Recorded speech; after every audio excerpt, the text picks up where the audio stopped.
First off, philosophy is a confession.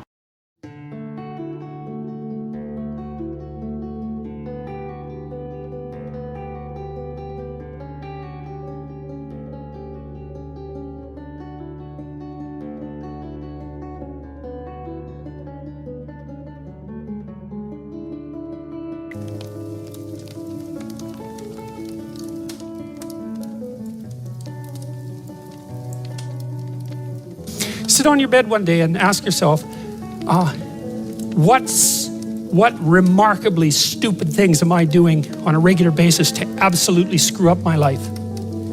And if you actually ask that question, but you have to want to know the answer, right? Because that's actually what asking the question means. It doesn't mean just mouthing the words. It means you have to decide that you want to know.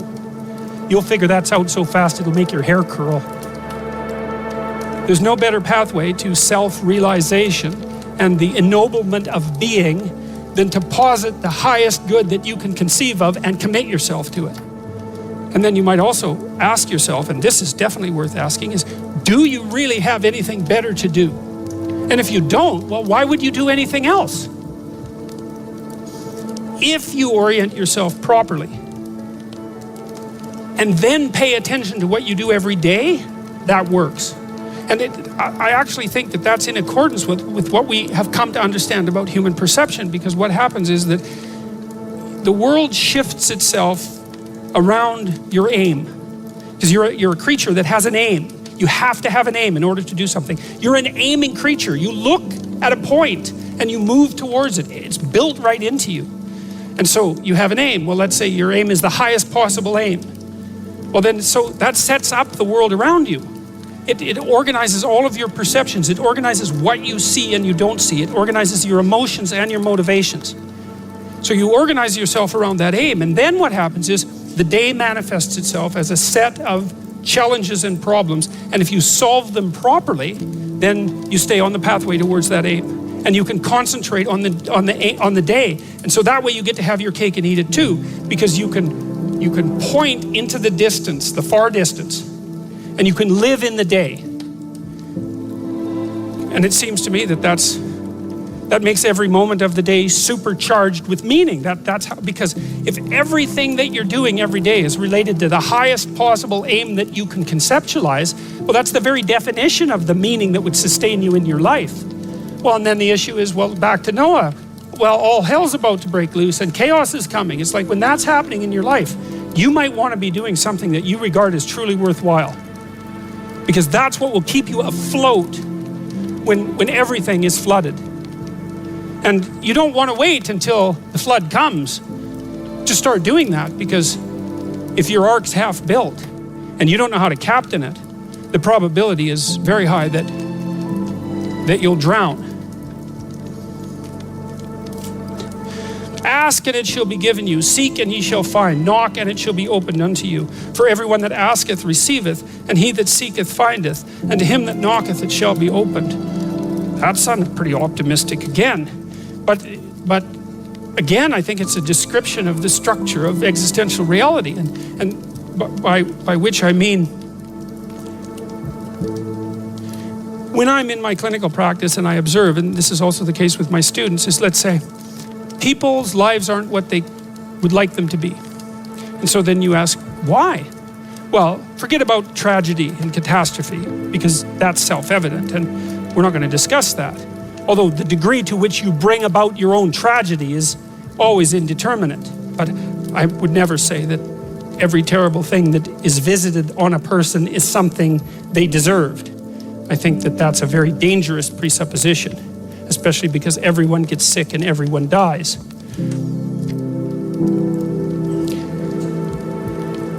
But one of the main reasons that people don't get what they want is because they don't actually figure out what it is. And the probability that you're going to get what would be good for you, let's say, which would even be better than what you want, right? Because, you might be wrong about what you want easily, but maybe you could get what would really be good for you. Well, why don't you? Well, because you don't try. You don't think, okay, here's what I would like if I could have it. And I don't mean in a way that you manipulate the world to force it to deliver you goods for status or something like that. That isn't what I mean. I mean something like, imagine that you were taking care of yourself like you were someone you actually cared for. And then you thought, okay, I'm caring for this person. I would like things to go as well for them as possible. What would their life have to be like in order for that to be the case? Well, people don't do that. They don't sit down and think, all right, let's figure it out. You've got a life. It's hard, obviously. It's like 3 years from now, you can have what you need. You got to be careful about it. You can't have everything. You can have what would be good for you, but you have to figure out what it is, and then you have to aim at it. Well, my experience with people has been if they figure out what it is that would be good for them, and then they aim at it, then they get it. And it's strange because it's a strange thing. It's not quite that simple because, you may formulate an idea about what would be good for you, and then you take 10 steps towards that, and you find out that your formulation was a bit off, and so you have to reformulate your goal. So you're kind of going like this as you move towards the goal. But a huge part of the reason that people fail is because they don't ever set up the criteria for success. And so since success is a very narrow line and very unlikely, the probability that you're going to stumble on it randomly is 0. And so there's a proposition here, and the proposition is, if you actually want something, you can have it. Now the question then would be, well, what do you mean by actually want? And the answer is that you reorient your life in every possible way to make the probability that that will occur as certain as possible. And that's a sacrificial idea, right? It's like, you don't get everything. Obviously. But maybe you can have what you need. And maybe all you have to do to get it is ask. But the asking isn't a whim or today's wish.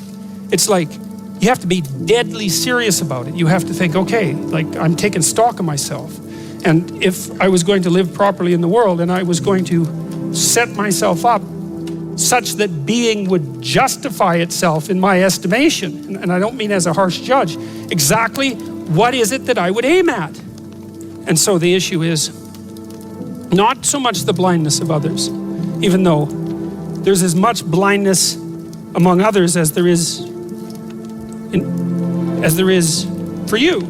But the issue here, the advice here, the description here is, you should be concerned about what's interfering with your own vision first. And you should leave other people the hell alone in relationship to that.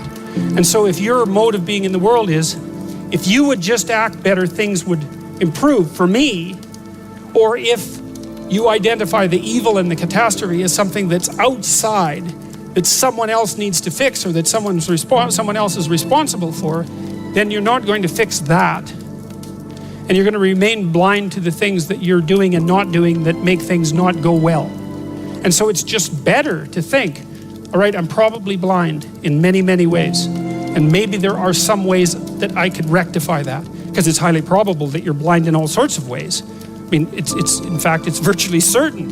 And so it's just more useful to think, how is it that I'm wrong in this situation? I'll tell you something that I learned to do when I was arguing with my wife, which happened quite frequently, because when you actually communicate with people, you find out that there's many things that you don't agree on.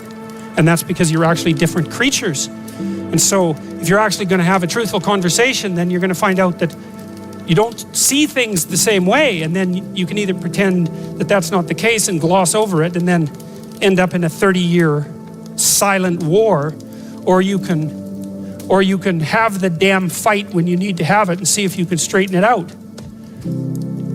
So now and then we'd get in a situation where we were at loggerheads, we couldn't move. And, it would spiral up into hate speech, let's say. Because, everyone laughs because they know they manifest plenty of hate speech towards those they love. So one of the things we learned to do was, when we hit an impasse, was to separate and to go our own ways and to go sit and think, okay, look, we're at this unpleasant situation. We can't figure out how to move forward. I'd always think, of course it's her fault. Obviously it's her fault. At least 95%. But maybe there was something I did that contributed like 5% to it. If you do what it is that you're called upon to do, which is to lift your eyes up above the mundane, daily, selfish, impulsive issues that might beset you and attempt to enter into a contractual relationship with that which you might hold in the highest regard, whatever that might be, to aim high and to make that important above all else in your life, that fortifies you against the vicissitudes of existence like nothing else can. And I truly believe that that's the most practical advice that you could possibly receive. The way that you fortify your faith in life is to assume the best, something like that, and then to act courageously in relationship to that. And that's tantamount to expressing your faith in the highest possible good. It's tantamount to expressing your faith in God. And it's not a matter of stating, well, I believe in the existence of a transcendent deity, because in some sense, who cares what you believe? I mean, you might and all that, but that's not the issue. That's not the issue. The issue, it seems to me, is how you act. The issue is not what you believe as if it's a set of facts, but how you conduct yourself in the world. The purpose of thinking is to let your thoughts die instead of you. It's a brilliant notion. And so the idea is something like, you can conjure up a representation of yourself. You can conjure up a variety of potential representations of yourself in the future. You can lay out how those future representations of yourself are likely to prevail or fail. You can cull the potential yous in the future that will fail, and then you can embody the ones that will succeed. You do that well simultaneously, conjuring up a representation of your current state and determining for yourself, because of your undue suffering, which elements of your pathetic being need to be given up so that you can move forward into that future. And the goal, what is it that you're aiming at with that work and that sacrifice? That's the ultimate question. What is it that you're trying to do? Well, you're trying to improve the future. We believe that the future can be improved. We believe that it can be improved as a consequence of our sacrificial work. And so, once again, what are the limitations? What are the limits to that? What are the necessary limits to that? I would say we don't know. We conjured up this remarkable idea. The future exists. We can see it even though it's only potential. We can adjust our behavior in the present in order to maximize our probability of success in the future. How best to do that? Well, the idea is something like, don't hesitate to offer the ultimate sacrifice if you want the future to turn out ultimately well. What is it that you could contract for, let's say, if you were willing to give up everything about you that's weak and unworthy? The proper sacrificial attitude produces a psychological state and then a social state that's a manifestation of that attitude that decreases the probability that the world will careen into hell and increases the probability that people will live high quality, meaningful, private lives in a society that's balanced and capable of supporting that. And none of that seems to me to be questionable, really. I also don't think it's anything that people don't actually know. You know, people have told me many times that when they listen to me talk, they're hearing things that they already knew but didn't know how to say. It's something like that. And this is one of those things that I think is exactly like that. I mean, I think it's at the very core of our moral knowledge, which is our behavioral knowledge and our perceptual knowledge. I mean, let's get this straight. Moral knowledge is no trivial matter. It's knowledge about how it is that you orient yourself in the world. There's no more profoundly necessary form of knowledge. Well, it's predicated on something that's exactly like this. We know that we have to make sacrifices. We know that we have to aim at what's good. So then why isn't that we don't aim at what's best and make the sacrifices that are necessary in order to bring that into play? I think it seems to me that in some sense that's self-evident. The question is why we don't do it, but there's answers to that too.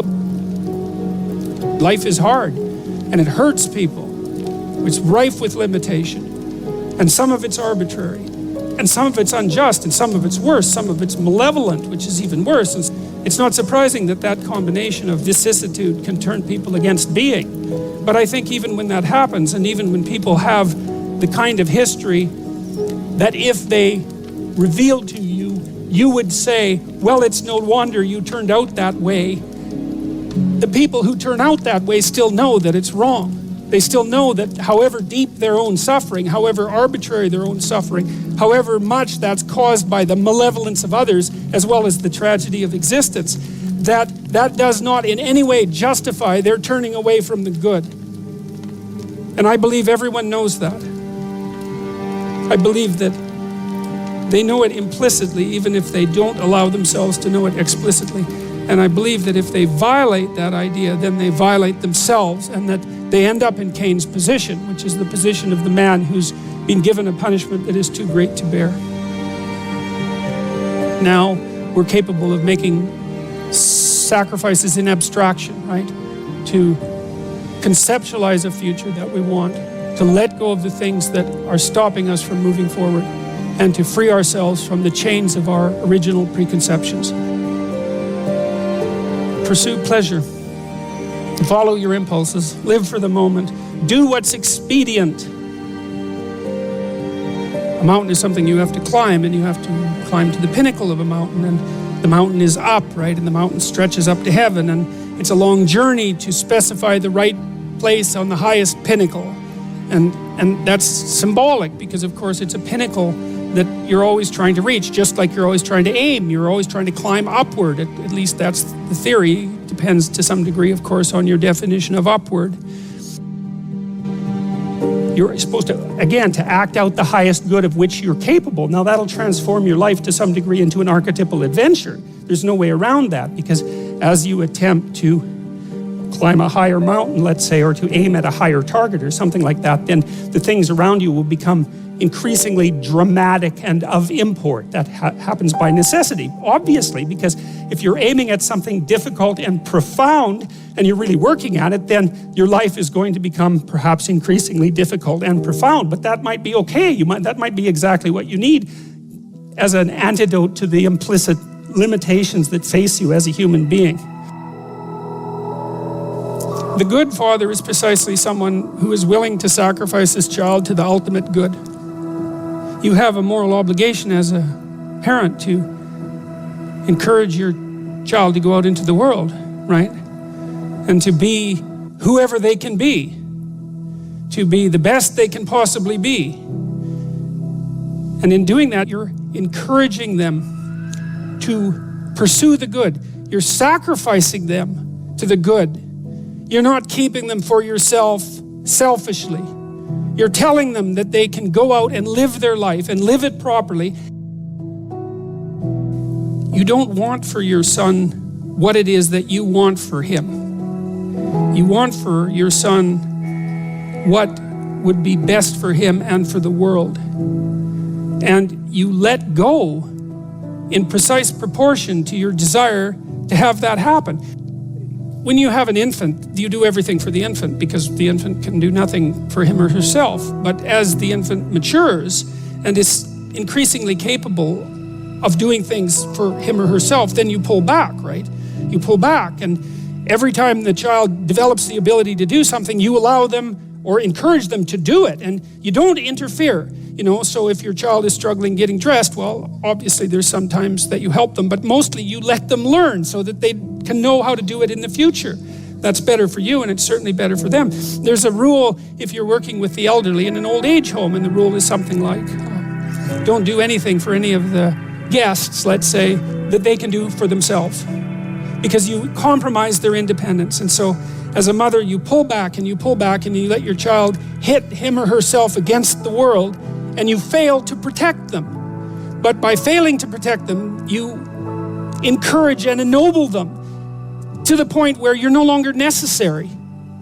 Now, they may still want to see you, and it would be wonderful if that was the case, but the point is that you're supposed to remove yourself from the equation by encouraging your child to be the best possible person that person can be. And you sacrifice your desires all of your desires to that, your personal desires, even your desires for your child in relationship to you. Because you want them to move forward into the world as a light, right? As a light on a hill. That's what you want, if you have any sense. And so you don't get to keep your children at home because you need them. How do we come to know ourselves in terms of our personalities and, more importantly, potential? One of the first ways to come to know yourself is to understand that you don't. You know, you can learn to kind of watch yourself like you're watching a stranger. So you have to understand that you don't know who you are. And that's not easy to understand because you think you know. But then, you remember you can't control yourself very well. You're not very disciplined. You're full of flaws. Maybe you don't know yourself as well as you think. But it's hard to get low enough to understand how deeply it is the case that you are ignorant about who you are. Now, there's an upside to that too, which also is that you're also ignorant about who you could be. And so the discovery of that, is some reward for the horror of determining who you actually are. Then you watch yourself. You watch yourself like you're watching a stranger. You watch what you say and you listen. You think, well, what sort of person would say that? And how am I reacting emotionally when I'm communicating in that manner? Is that making me feel stronger or weaker? Is it filling me with shame? Is it helping my confidence? Am I laying out a lie? Am I deceiving myself and other people? Am I adopting this personality at parties that is designed to impress and to amuse, and it comes across as nothing but like self-centered narcissism? What are my dark fantasies? What are my aggressive fantasies? What is it that I'm willing to do? What am I interested in so that I'll spontaneously pursue it? What do I procrastinate about and why? What am I unwilling to do? What do I think is good? What do I congratulate myself for accomplishing? And what do I berate myself for failing to confront and to implement? Those are all incredibly complicated questions, and you don't know the answers to them. So that's a start. And then in terms of potential, well, you'll discover a little bit more about your potential as you discover who you are, especially the darker parts of yourself, because then you discover your potential for mayhem. There's some real utility in that. The discovery that you're dangerous. It's such a useful discovery. It's actually something that strengthens you, because the first thing that a realization like that can in fact produce is the ambition to incorporate that danger into a higher order personality. And that can make you implacable. That can make you someone who can say no when you need to say no. That can make you someone who won't avoid necessary conflict. And so that's unbelievably useful. And so that's one of the potentials that you might discover.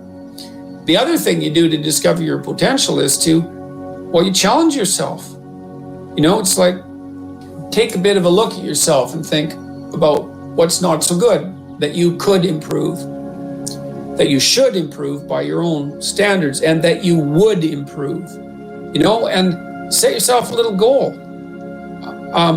Maybe you're not studying at all at your university, or maybe you're at work and you've got this stack of paper there, and you haven't looked at that damn stack for like a month, and you know that you should be, and you're bothering yourself at night because you're avoiding that.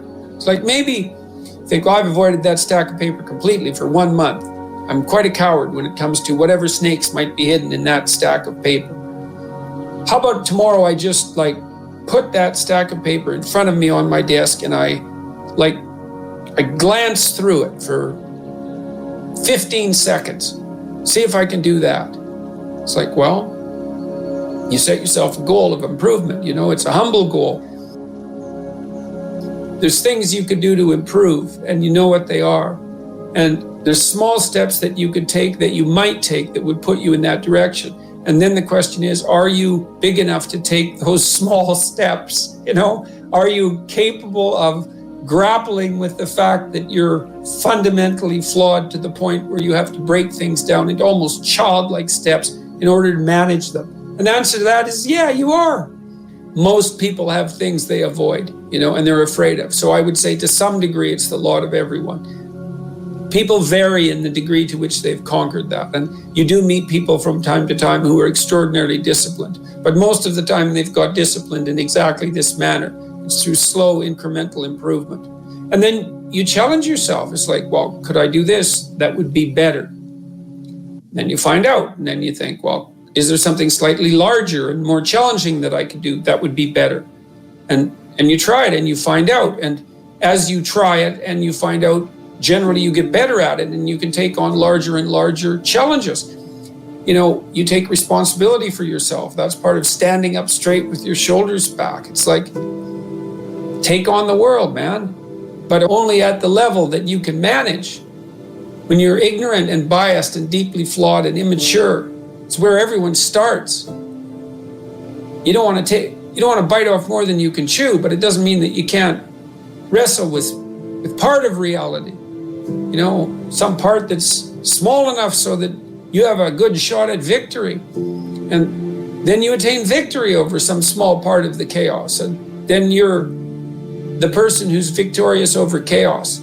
You're just a beginner, but that's who you are. And then maybe you can get unbelievably good at that. And you do that by challenging yourself humbly at the level that you're able to function. It's easier to understand if you think about a child that you're trying to rear properly, and you want to make that child, help that child reveal their highest potential, whatever that is, whatever that means. And what you do is you don't set them a series of impossible tasks in the hope of undermining their self-confidence. You form a relationship with them that is predicated on your interest in their highest mode of being. And then you offer them challenges that are precisely optimized to their ability, right? So they can do them, but they have to stretch. The two elements of their ability would be what they can do and how much they're capable of transforming what they can do. And an optimal challenge stretches you to the end of what you can do and then into the domain of how you can transform. You have to be humble and wise enough to understand that you might have to aim pretty damn low, especially in those places where you're not functioning well. And it might be so embarrassing that you can't bring yourself to fathom that that's actually who you are. You need the loss of that arrogant ego because it's precisely what's interfering with your movement forward. You know, it's part of the adversarial process, mythologically speaking, that stops moral progress. You're too proud of who you think you are to notice what you're like so that you could change properly. You don't want to sacrifice that part of yourself. It's probably associated with some delusion that helps you maintain a positive, although very fragile self-image, you know, in the absence of genuine effort. It's not to be recommended. So you know yourself by watching and paying attention. It's not thinking exactly. It's not imagination. It's watching like you're a snake. Because a snake watches like cold-bloodedly with no emotional reaction just to see what's there. It doesn't allow what is wanted or desired to interfere with what is observed. So you watch yourself like that, as if you don't know who you are. Well, that's the beginning. And then you challenge yourself continually to see how far past yesterday you can push today and tomorrow, and to continually experiment with expanding the domains not only of your competence, but of your ability to increase that competence. The upper limit to that is proportional to the moral effort that you put into it. The more that's guided by the highest of all possible visions, right? The alliance with the highest of all possible conceivable good. The more it's accompanied by truth in speech and action, the more you will develop your potential. And I believe that potential to be as unlimited in the upward direction, more unlimited in the upward direction than it is unlimited in the direction that brings people to the political and social hells that so often characterize the world that we inhabit. And so You also, I suppose, have to be willing to undertake that as an adventure, because it's a hell of a thing to bear that kind of responsibility. It takes a person out of the ordinary. It takes them out of themselves. But there's deep meaning to be had in it, and there isn't anything better that you can do. There's this old idea that you go into the abyss. It's an idea that you can gaze into the abyss. You gaze long, and what you find in the abyss is a monster. That's the dragon at the bottom of the abyss, let's say. That's Satan himself, for that matter. But if you go into that as deeply as you can, what you find is you find your fragmented father in a comatose condition, in a desiccated and separated condition. And then you revivify that. Well, what does that mean? It means something. It means that if you look in the darkness, you find the light. That's one thing it means. And that the light really stands out against the darkness, but that the light is to be found in the darkness. So that's a very interesting thing. That's a quest narrative. But it means more than that. It means something fundamental. So we know, for example, that if you take yourself out of your current state of predictability and safety, and you put yourself in a new situation, you'll learn, right? You'll incorporate new information. So that's a cognitive issue. But that isn't all that happens. What happens is that new genes turn on within you and code for the production of new proteins. And that happens neurologically. New parts of you turn on.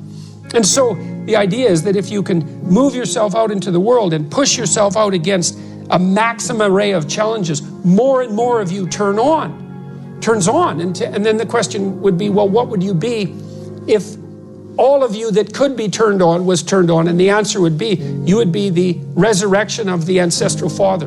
That's what you would be. And so that's why Christ says, I am the way and the truth and the life, and no one comes to the Father except through me. What that means is that if you take on the unbearable burden of being voluntarily, then that transforms you into the ancestral father. And that's true. And so that's unbelievably optimistic. It's so interesting because it's dark beyond belief. Well, the world is characterized by suffering and by malevolence of a depth that's virtually beyond comprehension.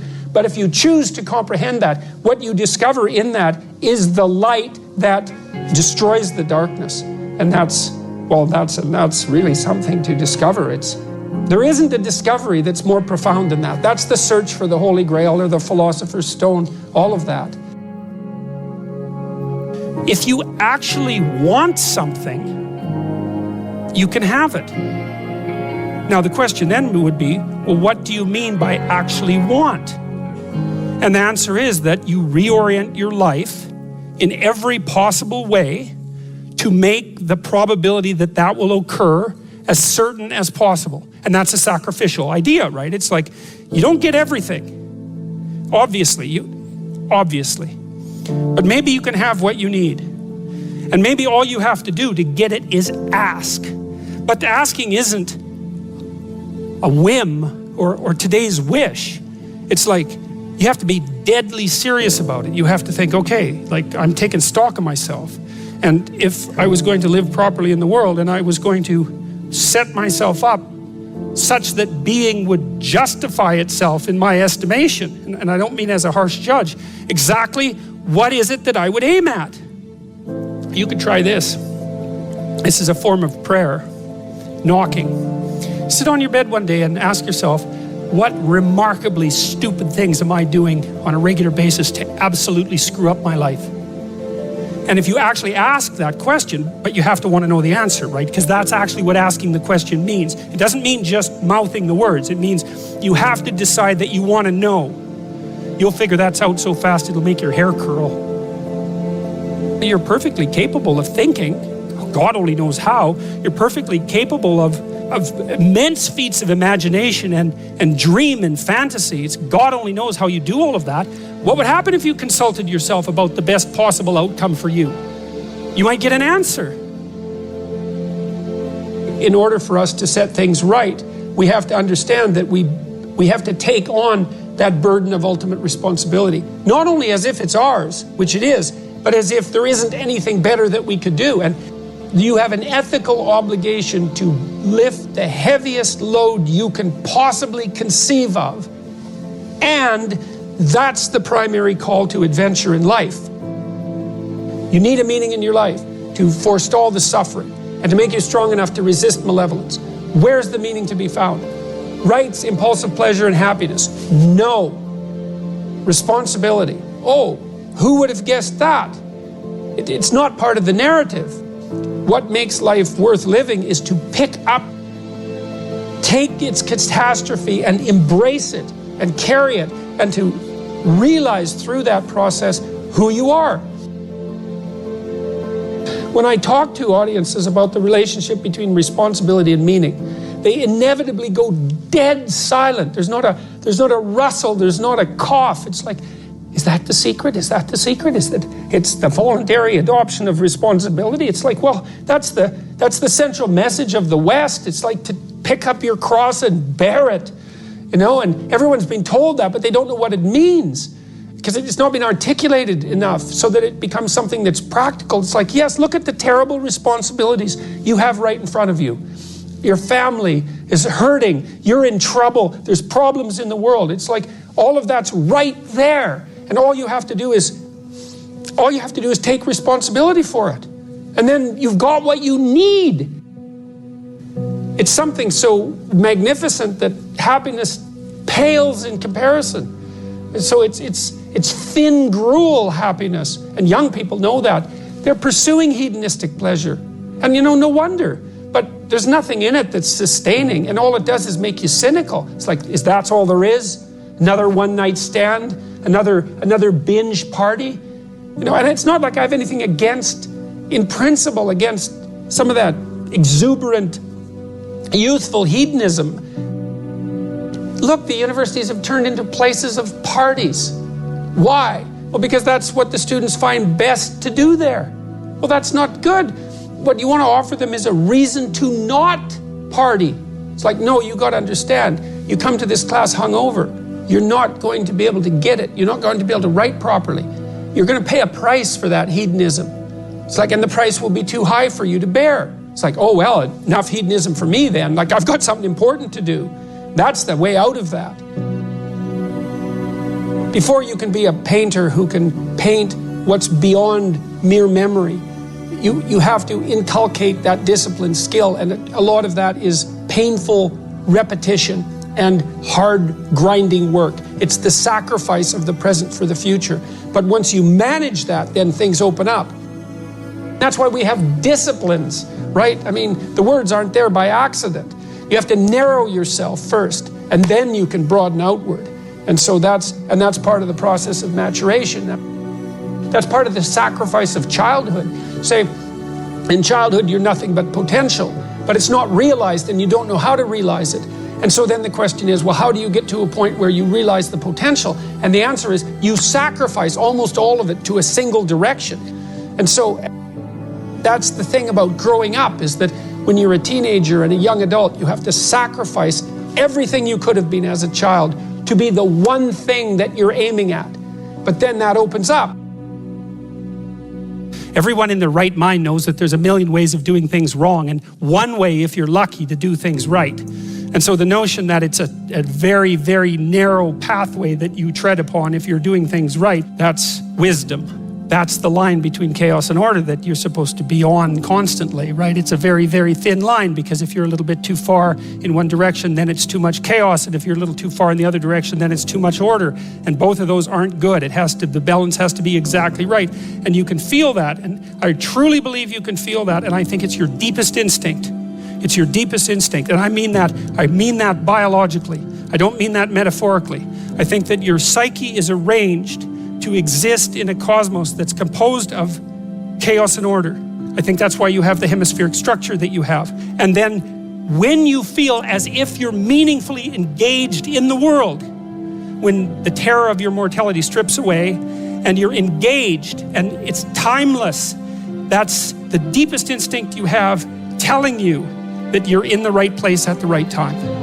And then what you do is practice being there. And that's that narrow spot that's so difficult to find. You wander around it. Maybe if you're lucky, you can watch. This is an experiment. Watch yourself for 2 weeks like you don't know who you are, because you don't. So watch yourself for 2 weeks and notice there's going to be times when things are proper.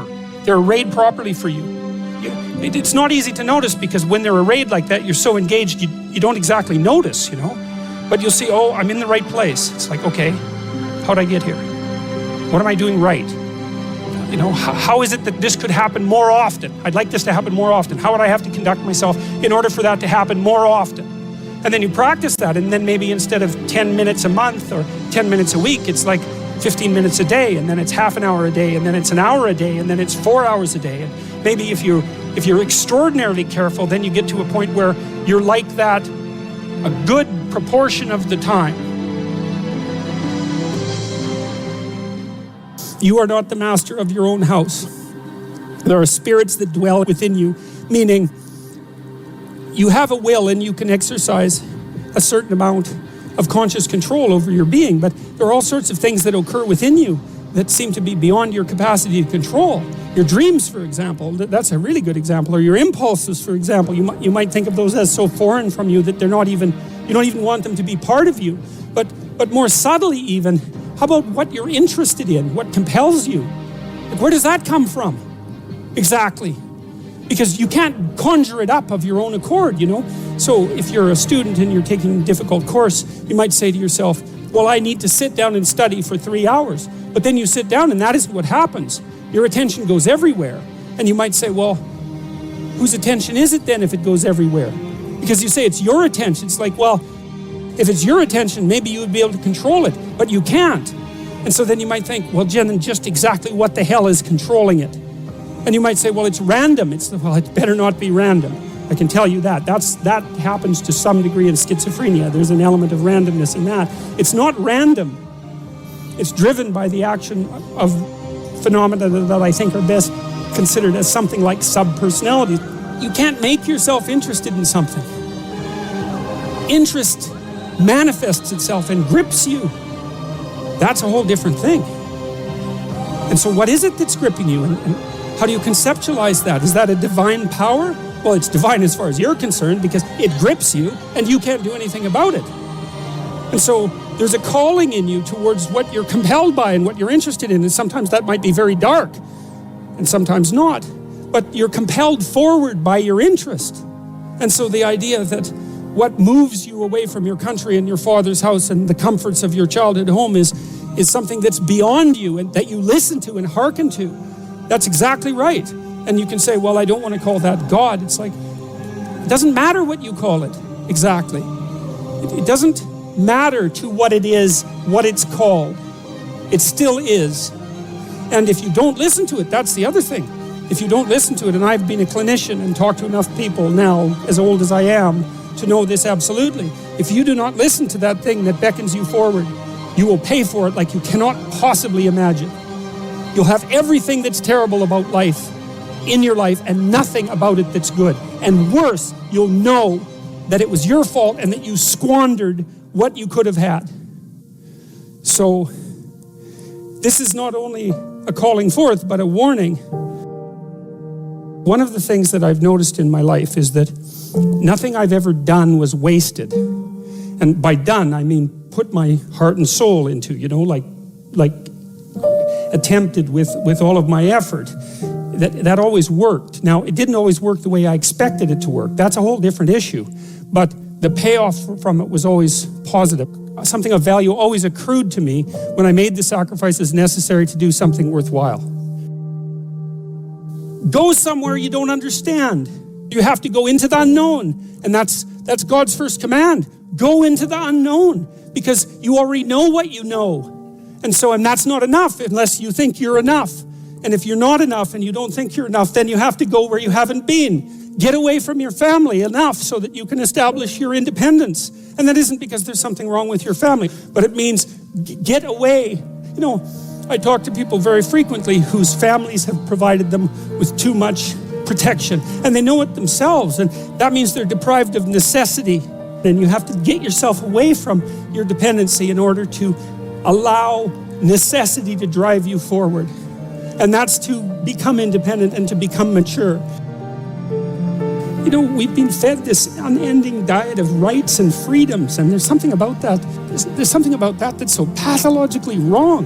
And people are starving for the antidote, and the antidote is truth and responsibility, right? And it isn't because that's what you should do in some I know better or someone knows better for you what you should do sense. It's that's the secret to a meaningful life, and without a meaningful life, then all you have is suffering and nihilism and despair and all of that and self-contempt, and that's not good. And it's necessary for men to stand up and take responsibility. If you were able to reveal the best of yourself to you in the world, that you would be an overwhelming force for good, and that whatever errors might be made along the way would wash out in the works. If you forthrightly pursue that which God directs you to pursue, let's say, that all things are possible. And so we don't know the limits of human endeavor. We truly don't. And it's premature to put a cap on what it is that we are, what it is that we're capable of. And so you know, you're already something, and maybe you're not so bad in your current configuration, but you might wonder if you did nothing for the next 30 years except put yourself together, just exactly what would you be able to do?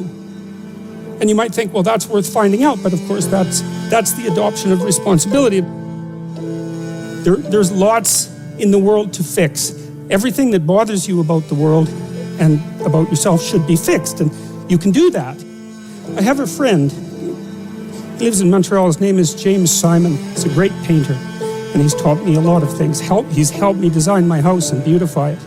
And I bought some paintings from him a couple of years ago, and he did this series of paintings where he went around North America and stood in different places, and then he painted the view from here down. And so it's his feet planted in different places, on roads, in the desert, on the ocean. Yeah, well, you know, he was trying to make a point, and the point was that wherever you are, it's worth paying attention. And that's because, you know, so all these places that he visited, he looked at exactly where he was, standing by the side of the road in the desert. Sort of mundane in some sense, but then maybe he put 40 hours into that painting, you know, and it's very, very realistic painting with really good light. And what he's telling you as a painter is everything is worth paying attention to an infinite amount, but you don't have enough time. And so the artist does that for you, right? The artist looks and looks and looks and looks and looks and then gives you that vision. And so then you can look at the painting and it reminds you that everything that there is right where you are. And that's a hard thing to realize, but it's actually true. And so I've been telling people online in various ways and in lectures that they should start fixing up the world by cleaning up their room. How you would like your life to be, what you would like your character to be 3 to 5 years down the road, if you were taking care of yourself like you were taking care of someone that you actually cared about. So you kind of have to split yourself into two people and treat yourself like someone you have respect for and that you want the best for. Now, it's not easy because people don't necessarily have respect for themselves, and they don't necessarily want what's the best for themselves because they have a lot of self-contempt and a lot of self-hatred, and a lot of guilt. I think you have an obligation. It's one of the highest moral obligations to treat yourself as if you're a creature of value. How you would like your friendships to be conducted. Because it's useful to surround yourself with people who are trying to move forward and more importantly, who are happy when you move forward and not happy when you move backwards. Not when you fall, that isn't what I mean, but when you're doing self-destructive things, your friends shouldn't be there to cheer you on. You look at the world through a story. You can't help it. And the story is what gives value to the world, or the story is what you extract from the value of the world. You can look at it either way. You're somewhere and it's not good enough. Right? That's the eternal human predicament. Wherever you are isn't good enough. And to some degree, that's actually a good thing, because if it was good enough, well, there's nothing for you to do. So it's actually maybe a good thing that it's insufficient. And that might be why sometimes having less is better than having more. And I don't want to be a Pollyanna about that. I mean, I know that there's deprivation that can reach to the point where it's completely counterproductive. But it isn't always the case that starting with little is... If you start with little, you start with more possibility. It's something like that.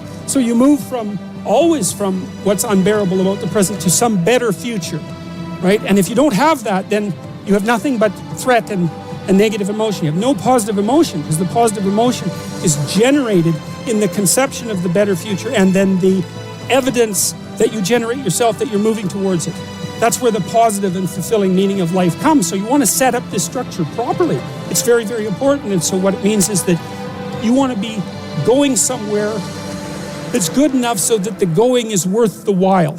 And you can ask yourself that. And well, we know what's wrong with life. It's rife with suffering and insufficiency and deception and evil. It's all of that, obviously. Okay, what would make the journey worthwhile?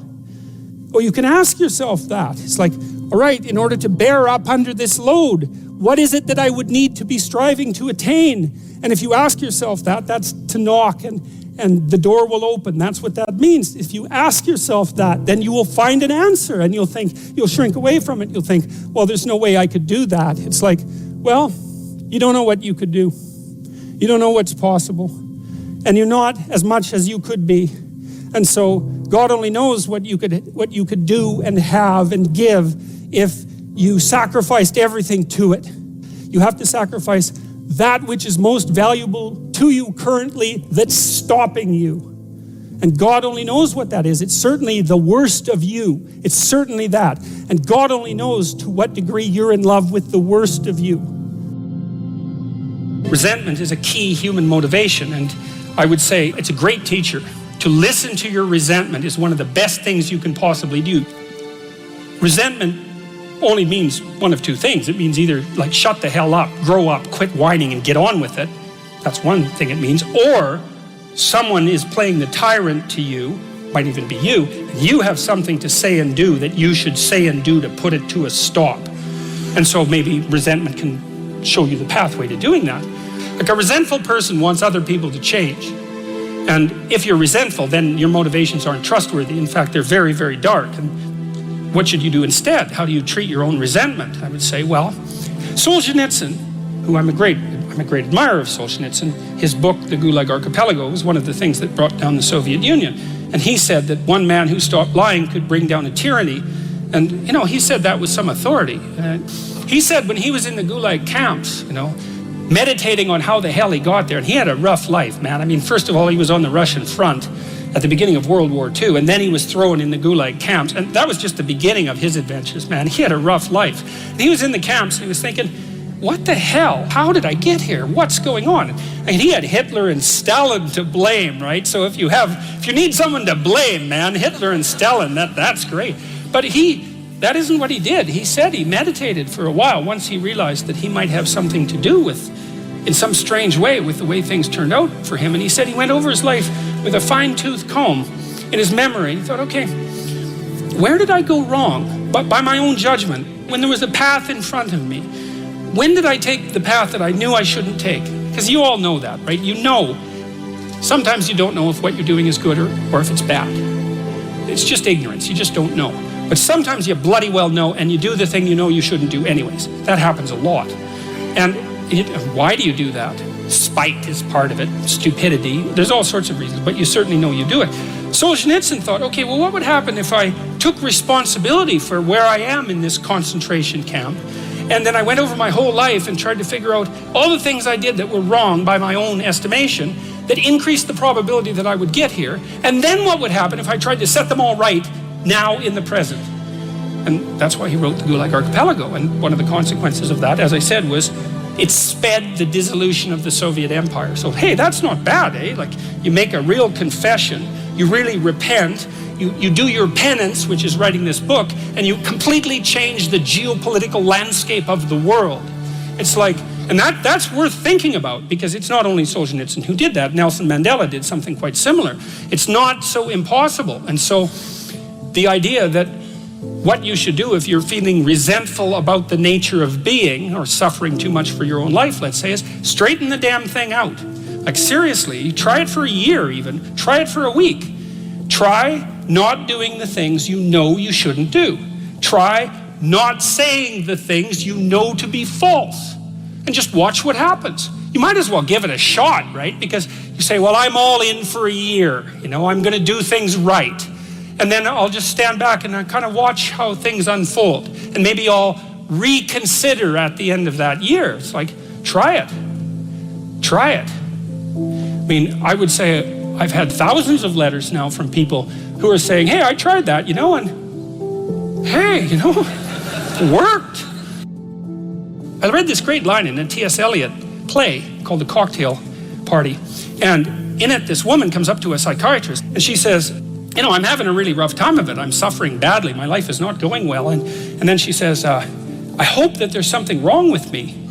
And the psychiatrist says, well, what the hell do you mean by that? And she says, well, here's how I look at it. There's either something wrong with the world and I'm just in it and that's how it is. And then, like, what am I going to do about that? Because it's the whole world. Or maybe I could be fortunate and there's something wrong with me that's causing all this unnecessary suffering. And if I could just set it right. I could learn and I could set it right.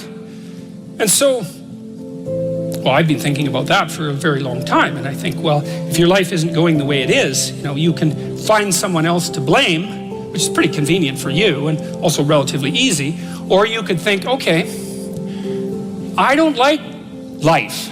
I don't like the way my life is unfolding. Maybe I don't like life in general because it's tragic and tainted with evil.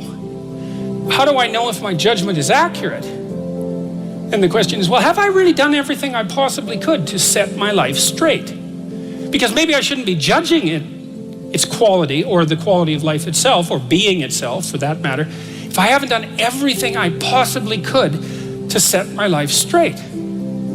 Well, so there's a task. The humility element is, it took me a long time to understand why there's religious injunctions supporting humility. But to even understand what the word really meant in that sort of technical sense. And it means something like this. It means what you don't know is more important than what you know. Then what you don't know can start to be your friend, you see. People are very defensive about what they know. But the thing is, you don't know enough. And you can tell you don't know enough because your life is not what it could be, and neither is the life of the people around you. You just don't know enough. And so what that means is that every time you encounter some evidence that you're ignorant, someone points it out, you should be happy about that because you think, oh, you just told me how I'm wrong. It's like, great. Like maybe I had to sift through a lot of nonsense to get through the real message that you're telling me. But if you could actually tell me some way that I'm wrong and then maybe give me a hint about how to not be wrong like that, well, then I wouldn't have to be wrong like that anymore. That would be a good thing. And you can embark on that adventure by listening to people. And if you listen to people, they'll tell you amazing things if you listen to them. And many of those things are little tools that you can put in your toolkit like Batman. And then you can go out into the world and use those tools and you don't have to fall blindly into a pit quite as often. And so the humility element is, well, do you want to be right or do you want to be learning? And it's deeper than that. It's, do you want to be the tyrannical king who's already got everything figured out? Or do you want to be the continually transforming hero, or fool for that matter, who's getting better all the time? And that's actually a choice, you know. It's a deep choice, and it's better to be the self-transforming fool who's humble enough to make friends with what he or she doesn't know and to listen when people talk. And listening is a transformative exercise. Like if you listen to the people in your life, for example, if you actually listen to them, they'll tell you what's wrong with them and how to fix it and what they want. They can't even help it if you start listening, because people are so shocked if you actually listen to them that they tell you all sorts of things that they might not have even intended to, things they don't even know. And then you can work with that. And the other thing that's so interesting, you know, now and then you have a meaningful conversation, right? You have a good conversation with somebody, you walk away and you think, geez, you know, we really connected, and I know more than I did when I came away from that conversation. And during the conversation, you're really engrossed in it. And that feeling of being engrossed is a feeling of meaning. And the feeling of meaning is engendered because you're having a transformative conversation. So your brain produces that feeling of meaning for you. It says, oh yeah, this is exactly where you should be right here and now. It's the right place and time for you. And that's a great place to occupy. And so a good conversation where people are listening has exactly that nature. And the reason it has that nature is because it is in fact transformative. And it's one of the truisms of clinical psychology. Like if you're a clinical psychologist, a huge part of what you do is just listen to people. It's like, you know, they come in, they're unhappy and they'd rather not be, something like that. You say, well, why do you think you might be unhappy? And they don't know. They have some ideas, and they may have to ramble around for like a year before they figure out why they're unhappy. They get rid of a bunch of reasons why they thought they were unhappy that are untrue, and then you kind of get to the heart of the problem. And then you might ask them, well, if you could have what you wanted so that your life would be okay, what would that look like? Then they have to ramble around a bunch about that because they don't really know. But the listening will straighten them out because people think by talking. And in order to think, you have to have someone to listen because it's very hard to think. Hardly anyone can think. And even the people who can think can only think about a limited number of things. But almost everybody can talk. And you can listen to yourself talk, and if someone listens to you, then you also have a foil for your thoughts, right? Because you can watch the person when you're talking and see if you're boring or see if you're amusing or if you're engrossing, all of those things. And so like if you're arguing with your wife, let's say, or your husband, big party is going to want to win. That's stupid because you don't want that. You want to defeat your wife in an argument. Oh, well, great. Like if she was going to disappear tomorrow, no problem. But like you're going to like live with defeated, miserable her for the next week? That's no good. So you listen and you think, okay, well, here's what I think you said, and maybe even make it a little stronger and more elaborated than was the case with the original utterance, so that you get the damn argument right. Because you don't want to win, you want to fix the problem. That's the winning.